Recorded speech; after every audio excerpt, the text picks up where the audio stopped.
السلام علیکم عزیز طلباء و طالبات۔ اس سے قبل کے ویڈیو میں ہم نے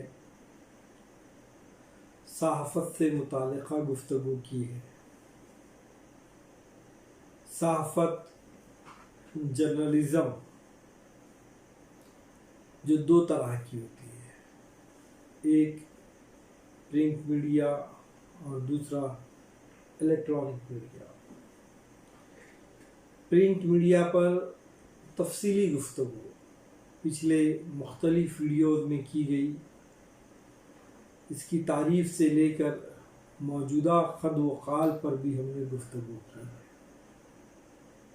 اس کے ساتھ ساتھ اخبارات کی اشاعت کے سلسلے میں کچھ اہم اصولوں پر بھی گفتگو کی ہے۔ اخبارات سے وابستہ ہو کر طلباء و طالبات معاشی اعتبار سے کس طرح خود کفیل بن سکتے ہیں، اس پر بھی گفتگو کی۔ اخبارات کی اشاعت میں کون کون سی چیزیں بنیادی اہمیت رکھتی ہیں، اس پر بھی ہم نے روشنی ڈالی ہے۔ اب اس کے بعد جو دوسرا اہم موضوع ہے وہ ہے الیکٹرانک میڈیا۔ آج کی اس انفارمیشن سوسائٹی میں الیکٹرانک میڈیا کی کیا اہمیت ہے اور الیکٹرانک میڈیا جدید ترین صورتوں میں کس طرح نمودار ہو رہا ہے اور اس کا استعمال اور اس سے وابستگی اختیار کس طرح کی جائے گی، اس پر ہم مکمل روشنی ڈالیں گے۔ الیکٹرانک میڈیا کی سب سے قدیم ترین شکل جو ہے وہ ریڈیو ہے۔ ہندوستان میں ریڈیو کی نشریات آزادی سے قبل ہی شروع ہو چکی تھی۔ مختلف پروگرامز ریڈیو کے ذریعے چلائے جاتے تھے، یہاں تک کہ جو مختلف عالمی جنگیں ہوئی ہیں، ان عالمی جنگوں میں پروپیگنڈا اور اس پروپیگنڈے کے جواب کے لیے ریڈیو کا بہت زیادہ استعمال ہوا ہے۔ اگر ہمیں الیکٹرانک میڈیا کو سمجھنا ہے تو اس کی ابتدا بھی ہم کو جاننا ضروری ہے۔ ہندوستان میں ریڈیو کی نشریات کا باضابطہ آغاز 23 جون 1923 کو ریڈیو کلب آف بامبے سے ہوا ہے۔ اس کے علاوہ کلکتہ، چنئی سے بھی ریڈیو نشریات کا آغاز ہوا ہے، لیکن یہ زیادہ تر شوقیہ افراد کے زور فکر کا نتیجہ تھی۔ لیکن جو وقت گزرتا گیا، نشریات عوام میں مقبول ہوتی گئی، لوگوں کو نشریات سے ایک شوق اور ذوق سا پیدا ہوتا گیا، لوگوں میں نشریات کا سننا ایک پسندیدہ فعل بنتا گیا، تو حکومت نے بھی اس کی جانب توجہ دی اور حکومت کی منظوری سے ایک نشریاتی ادارہ Indian broadcasting company limited کا وجود عمل میں آیا، جس نے قدر منظم انداز میں کلکتہ اور بامبے سے تجرباتی نشریات کا آغاز کیا۔ لیکن یہ کمپنی بھی زیادہ دنوں تک اپنے وجود کو برقرار نہیں رکھ سکی، بلکہ 1930 میں یعنی 1923 سے 30 یعنی 7 سال کے دوران میں اس کمپنی نے مالی خسارے کے سبب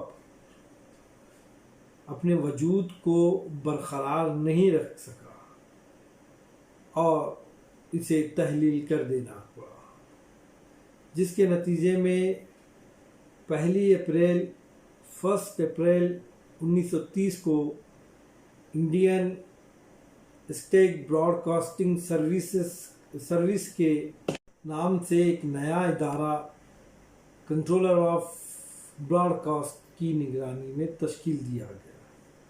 اس ادارے کو 2 برس کے لیے تجرباتی طور پر قائم کیا گیا تھا، لیکن مئی 1932 تک اس سے نشریات کا سلسلہ جاری رہا اور 1935 میں لائنل فیلڈن کو ہندوستانی نشریات کا کنٹرولر بنایا گیا۔ لائنل فیلڈن اور ان کے معاون ذوالفقار بخاری نے ہندوستانی نشریات کے گیسو سنوارنے میں بڑھ چڑھ کر حصہ لیا، اور ان حضرات نے نہ صرف پروگرام کی جانب توجہ دی بلکہ ریڈیو کے شعبہ انجینئرنگ میں بھی ترقیاتی کاموں کا آغاز کیا۔ ابتدائی دور میں نشریات کا اہتمام صرف بڑے شہروں میں تھا، اور آزادی کے وقت ہمارے پاس صرف 6 اسٹیشن تھے۔ اس کے بعد سے ریڈیو نے ترقی کے منازل طے کرتے گئے، اور آج تقریباً تمام ہندوستان میں ریڈیو کی سروسز مہیا ہیں۔ ریڈیو کے میدان میں کمیونٹی ریڈیو کافی اہمیت کا حامل ہے۔ ہم اپنے سلیبس میں ان باتوں کا خاص طور پہ احاطہ کر رہے ہیں کہ کس طرح طلباء و طالبات جرنلزم سے وابستہ ہو، چاہے وہ ریڈیو ہو، چاہے وہ پرنٹ میڈیا ہو، چاہے وہ الیکٹرانک میڈیا ہو۔ کمیونٹی ریڈیو بھی اس میں ایک کافی اہمیت کا عنصر ہے، کافی اہمیت رکھنے والی شے ہے، جس سے طلباء و طالبات وابستہ ہو کر اپنے آپ کو، اپنے مستقبل کو سنوار سکتے ہیں۔ یہ بات بھی پائے ثبوت کو پہنچ چکی ہے کہ ایک طرفہ معاشی ترقی مکمل نہیں ہوتی، ترقی کو 2 طرفہ ہونا چاہیے، جس میں معاشرہ یا سماج فقط ترقی کا محمل نہ ہو بلکہ خود بھی ترقی کے عمل میں محرک کا کردار ادا کرے۔ اس کام کے لیے کمیونٹی ریڈیو مناسب ترین آلہ ہے۔ اپنی مدد آپ کرنے کے لیے یہ قوی اور سہل الحصول، یعنی آسانی سے حصول ہونے والا، آسانی سے دستیاب ہونے والا وسیلہ ہے، جس سے تعلیمی ترقی اور ساتھ ہی ساتھ تفریح کے مقاصد کو بھی بآسانی حاصل کیا جا سکتا ہے۔ کمیونٹی ریڈیو نہ صرف سماج کی ترقی کا آئینہ ہے بلکہ یہ علاقائی تہذیب اور شناخت کو پروان چڑھانے میں بھی معاونت ادا کرتا ہے۔ کمیونٹی ریڈیو کسی بھی علاقے کے لوگوں کے بنائے گئے پروگراموں کو نشر کرتا ہے۔ ہندوستان کے کسی بھی علاقے رہنے والے، چاہے شہری ہو چاہے دیہی ہو، وہاں کے لوگوں نے جو کچھ بھی پروگرام بنایا ہے اس کو نشر کرنے کی ذمہ داری جو ہے کمیونٹی ریڈیو کی ہوتی ہے، جس سے اس علاقے کے لوگوں کی فکر، ان کا رویہ اور کام کاج کرنے کا رجحان ظاہر ہوتا ہے۔ اس طرح کمیونٹی ریڈیو کا قیام ہمیں مختلف علاقوں کی خصوصیات سے واقف کراتا ہے، ان علاقوں کی مختلف کیفیات سے واقف کراتا ہے، وہاں کی تہذیب سے واقفیت دلاتا ہے، وہاں کی بول چال سے واقفیت دلاتا ہے، وہاں کی ترقی سے واقفیت دلاتا ہے۔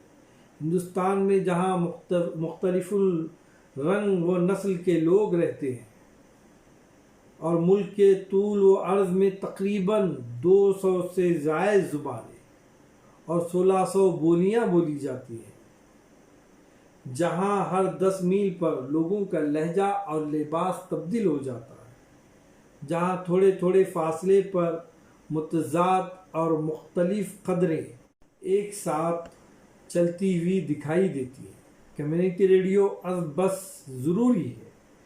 کمیونٹی ریڈیو کے ذریعے ان مختلف اور متضاد قدروں کو زبان ملے گی، بحث و مباحثے کا راستہ ہموار ہوگا، اقدار کی پرکھ کا موقع ملے گا، وہ بہتر قدروں میں زیادہ بہتر قدر کا تعین آسان ہوگا، اور اس طرح پورے ملک کے لیے یکساں سول کوڈ بنانے کا ہمارا دستوری خواب شرمندہ تعبیر پائے گا۔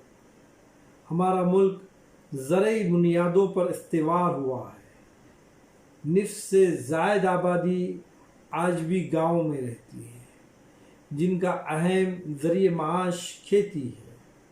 تعلیم کا معیار دیہاتوں میں جو ہونا چاہیے آج بھی اس معیار تک لوگ نہیں پہنچے ہیں، لہذا ان کے درمیان ایک کمیونیکیشن گیپ پایا جاتا ہے۔ شہری زندگی اور دیہاتی زندگی میں ایک قسم کا کمیونیکیشن گیپ قائم ہو چکا ہے۔ ایسے میں کمیونٹی ریڈیو بہت اہم کردار ادا کر سکتا ہے۔ کمیونٹی ریڈیو کے ذریعے یہ جو کمیونیکیشن گیپ ہے اس کو ختم کیا جا سکتا ہے۔ ہماری قوم میں اضافی فطانت، ایکسٹرا ٹیلنٹ بھی بہت ہے، جسے سامنے آنے کا موقع ملنا چاہیے، کیونکہ ترسیل و ابلاغ کے سارے ذرائع صرف بڑے شہروں میں پائے جاتے ہیں، جہاں تک ہر کس و ناکس کی رسائی ممکن نہیں ہو سکتی۔ ثانیاً یہ کہ شہروں میں ترسیل و ابلاغ کے جو مراکز ہیں وہاں فنکاروں کی ایسی ہوڑ لگی ہوتی ہے کہ صرف پیشہ ور فنکار ہی کامیابی حاصل کر پاتے ہیں۔ وجہ اس کی یہ ہے کہ ترسیل و ابلاغ کے ان مراکز کی بنیاد صنعتی نقطہ نظر پر مبنی ہے، جو ہر قابل کی تراش خراش ان کا شیوا نہیں ہے۔ انہیں تو شوکیس میں سجانے والا ماڈل چاہیے۔ کمیونٹی ریڈیو کے ذریعے دیہی نوجوانوں کو، طلباء و طالبات کو اپنی فطانت ثابت کرنے کا ایک بہترین موقع ملے گا، اور ان کے اندر جو تخلیقیت ہے، کریٹیویٹی ہے، وہ نکھر کر سامنے آئے گی۔ حکومت نے تعلیمی اداروں کے ساتھ مل کر کمیونٹی ریڈیو چلانے کا باقاعدہ پروگرام بنایا ہے، اور Indira Gandhi national open university کو یہ ذمہ داری دی گئی ہے کہ مختلف اداروں کے ساتھ مل کر 40 ریڈیو اسٹیشن کا اولین نشانہ مقرر کیا جائے۔ اس کے نتیجے میں جامعہ ملیہ اسلامیہ، IIMC راجستھان یونیورسٹی اور انا یونیورسٹی کمیونٹی ریڈیو پروگرام شروع کر چکے ہیں۔ دیگر اداروں میں بھی جلد ہی پروگرامنگ شروع ہو جائے گی۔ کمیونٹی ریڈیو کی خصوصیات کیا ہیں دیکھیں گے ہم لوگ۔ ہر چند کے اپنے کام کے طریقے اور مقصد کے لحاظ سے کمیونٹی ریڈیو عوامی ریڈیو جیسا ہی ہے، لیکن کمیونٹی ریڈیو پیشہ ورانہ نقطہ نظر سے نہیں چلایا جاتا۔ اس کا مقصد معاشی یا اکنامکلی اسٹرانگ ہونا نہیں ہے۔ اس میں عوام خود ہی پروگرام بناتے ہیں، خود ہی تیار کرتے ہیں اور خود ہی پیش کرتے ہیں۔ مقصد خود اپنی اور اپنے سماج کی ترقی کرنا ہے۔ اس پر جو تفریح پیش کی جاتی ہے وہ ایک اجتماعی سماجی تاثر لیے ہوتی ہے، تربیت یافتہ فنکاری نہیں ہوتی۔ اس میں کوئی تربیت یافتہ فنکار کام نہیں کرتے ہیں، بلکہ گاؤں کے، دیہات کے، اسکول کے، کالج کے طلباء و طالبات اپنے فن کو پیش کرتے ہیں۔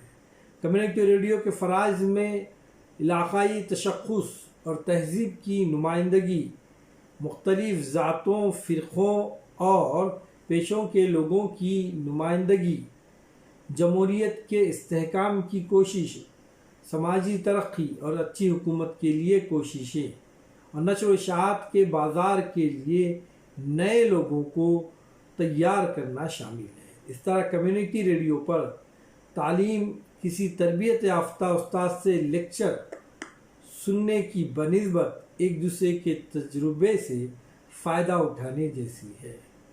عوام تک رسائی اور ان کی حصہ داری کمیونٹی ریڈیو کا اہم مقصد ہے۔ عوام تک رسائی اور ان کی حصہ داری، یہ کمیونٹی ریڈیو کا اہم مقصد ہے۔ کمیونٹی ریڈیو جس سے طلباء و طالبات بھی وابستہ ہو کر ترقی حاصل کر سکتے ہیں، اس میں اپنے مستقبل کو کامیابی کی طرف گامزن کر سکتے ہیں۔ اس سے متعلقہ اور دیگر بھی معلومات ہیں جن کو حاصل کر ہم کمیونٹی ریڈیو کو اچھی طریقے سے سمجھ سکتے ہیں۔ انشاءاللہ نیکسٹ ویڈیو میں ہم اس سے متعلق گفتگو کریں گے۔ آج کے لیے اتنا کافی ہے، شکریہ۔